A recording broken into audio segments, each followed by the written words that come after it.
Hello, I'm here with Dawn from the Chamber of Commerce now, and we're here in Worcester talking about the Armed Forces Covenant celebration. Thanks for coming on with us today, Dawn. You're very welcome. So tell me a bit, what area does the Chamber cover that you're from? Right, we cover the Herefordshire and Worcestershire area, so we work with businesses across the two counties. Fabulous, so that's plenty going on in those two, I imagine, as well. Yes, yes. So you've taken on the Armed Forces Covenant and you've signed that. We have. When did you do this? We did that actually about 4 years ago. Wow.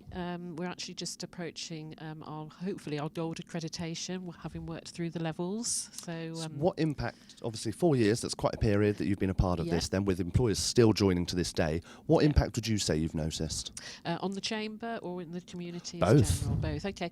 Certainly from the Chamber's point of view, it's opened out our knowledge and awareness of a community that we had sort of very little knowledge of originally.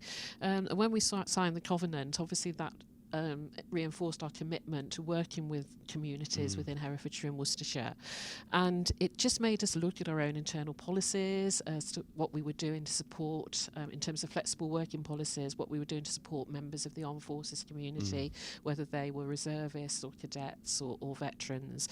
And it's made us more aware of the good work that's done, and we just felt we needed to be part of that. Not that we had to, but we wanted to be part of that.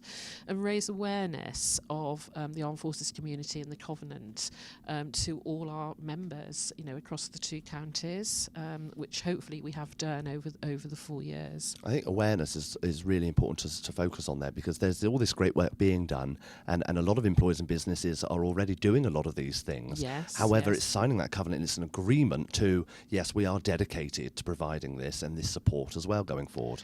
Yes, and I think it can have a snowball effect. The more businesses that come on board, the more the awareness and the information is circulated amongst the local communities, and other businesses have come forward and said, well, what's it all about? Can you tell us more? And we're able to do that. And this is it, it's that snowball effect, like you say, isn't it? And it grows. Yes, what would you yes. say if you were talking to an employer about joining or signing up to the covenant, what would you say the Yes. benefits are of it?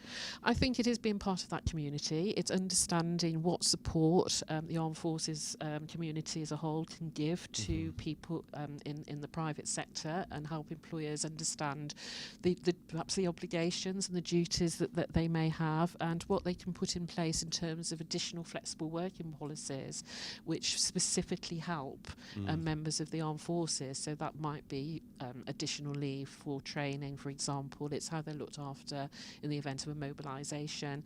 So it just really makes businesses perhaps understand how they can further help that category of employees, which they may not have been doing before. Really important to have that shared dialect between both the employers and those from the armed forces community as well. It's really important to have that open discussion to say what support is needed, but also what support is available. Exactly.